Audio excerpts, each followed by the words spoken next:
What is going on, Pokemon community? It is Achilles08 here, and today we are talking about my top 25 shiny Pokemon from Johto.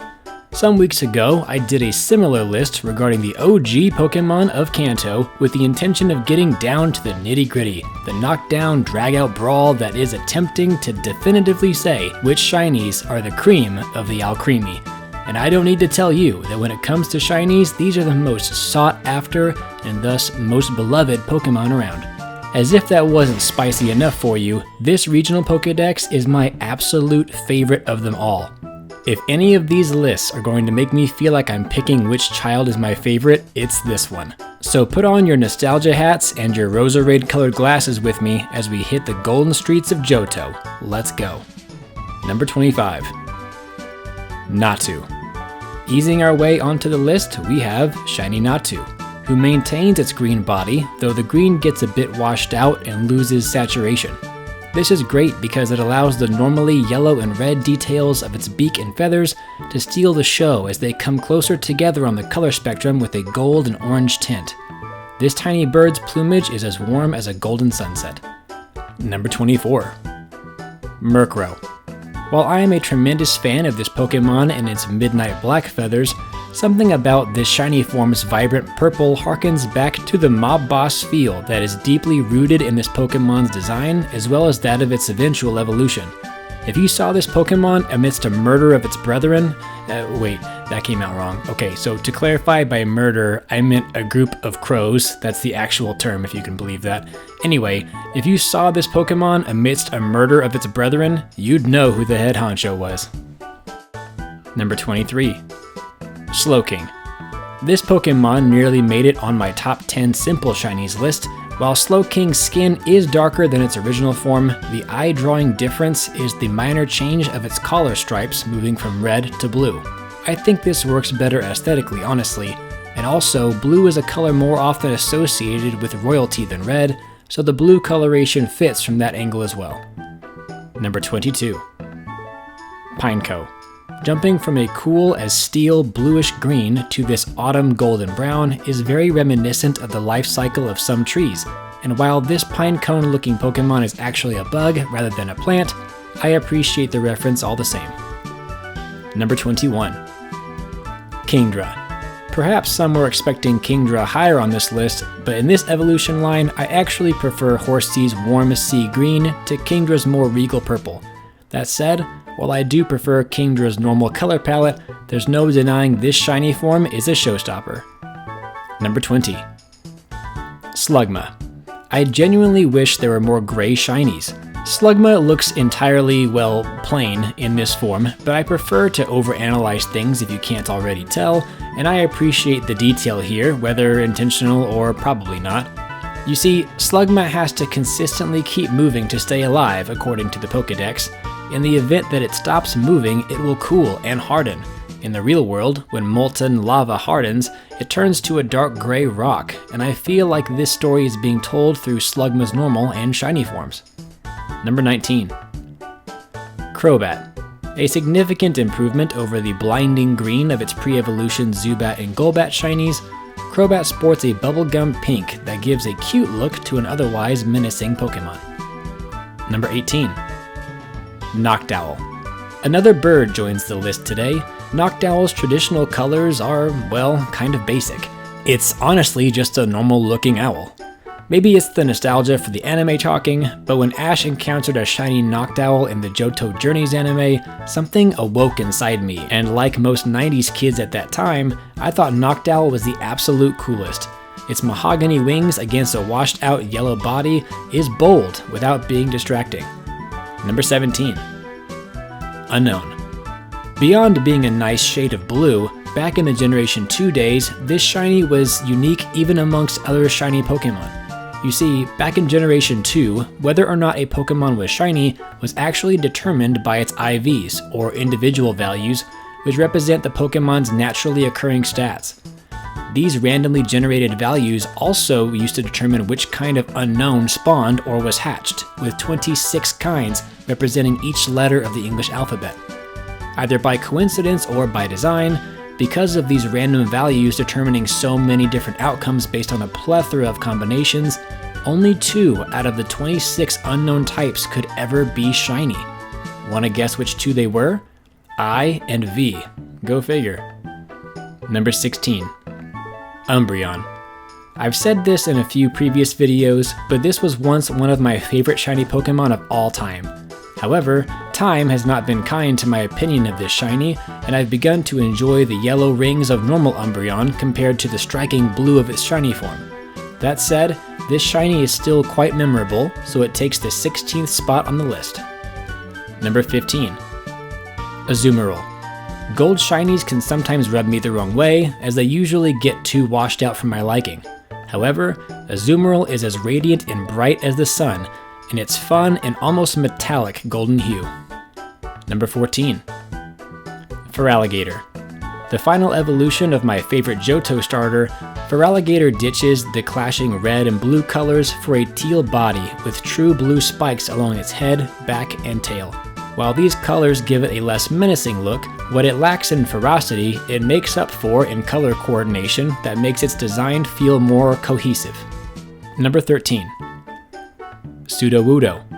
You probably saw this one coming from a mile away, didn't you? This rock-type tree impersonator makes a transition similar to Pineco in that the traditional form of Sudowoodo looks like a healthy tree, and shiny Sudowoodo looks quite different. While some have said it looks like a tree in fall, I disagree. Typically, trees' leaves will change color in fall, but the tree trunk is rarely changing color during the normal life cycle of a tree. However, Sudowoodo's body goes from a vivid and lively brown to a sickly and pale green. As opposed to a tree in fall, I think Sudowoodo looks more like a poor, sick tree, such as a tree that hasn't been getting enough water. Perhaps a nod to the fact that Sudowoodo is weak to water and thus avoids it. Number 12. Blissey. I can't describe this shiny form well enough. I just don't have the words. Blissey's color shift is very minor in its shiny form, going from a typical pink to a less saturated version of itself, but there's something about the change from an almost cartoonish pink to a more pale one that makes Blissey appear more natural. If you can ever call a bundle of fluff that looks like an egg went and got a perm natural. Number 11. Celebi.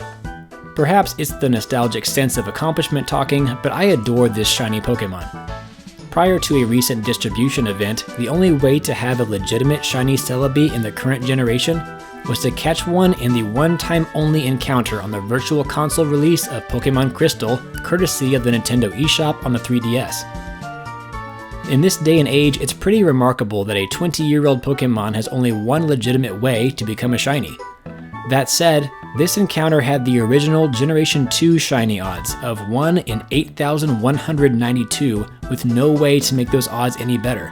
You just had to soft reset until you eventually got lucky. I can still remember this purple fairy appearing for me right at 4,000 encounters. I hope you saved that Master Ball. Number 10. Furret. I can't think of many shinies that go from plain to eccentric and actually pull it off. Furret was already adorable when it was brown and kind of boring, but then it got glammed up and now it looks like something fresh out of the candy shop. This is what pure joy looks like. Number 9. Skarmory. We're getting into the heavy hitters now. By all rights, Skarmory was and is already an amazing Pokemon on its own, and some say the shiny coloration doesn't help it. While I can understand that perspective, I applaud this shiny for going green and doing it so well. Number 8. Entei. The first of the legendary beast Pokemon, I've said before that Entei's shiny is so lore-friendly it's almost poetic. Entei, the volcano Pokemon, usually bolsters a bright red fur around its face, reminiscent of the lava that flows from a fiery volcano. The shiny form makes a transition from red to dark gray, which serves as a reminder of the other danger of an erupting volcano. If the lava doesn't get you, the smoke will. Number 7. Shuckle. Of all the blue shiny Pokemon, I don't know many that do it better than Shuckle. There's no flash here, but it's all substance. Shuckle makes quite possibly the simplest change of all from a red shell to a blue one, which causes the white of its pores to really pop in spectacular fashion. Number 6. Corsola. Almost deliberately to counteract Shuckle's classy color change, Corsola gets the party started with this light show of cyan as opposed to its usual pink body. It does steal a page from Shekel's book, however, in that this vibrant and vivid blue is perfectly complemented by Corsola's white underbelly. Number 5. Yanma. Cool in every sense of the word, this Pokemon's shiny form is about as smooth as they come. The fluorescent green eyes play off Yanma's cold face and body so well, and the best detail of all is the crisp blue stripes on Yanma's wings. Not many can stand up to Yanma's shiny in Johto or beyond. Number 4. Raikou. Traditional Raikou has got a lot going on where color is concerned. With a bright yellow body, a purple cape-like mane, coupled with a blue tail and whiskers, it might seem like Raikou is having a bit of an identity crisis. Well, in comes the Thunder Lord with this shiny palette.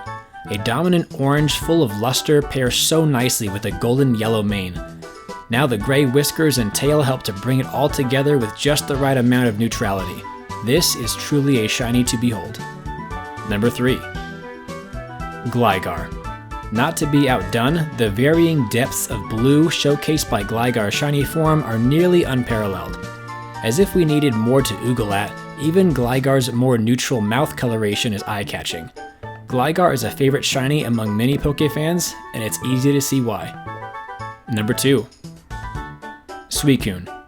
Only one beast could win this dogfight, and Suicune is the clear victor between the 3 legendary beasts.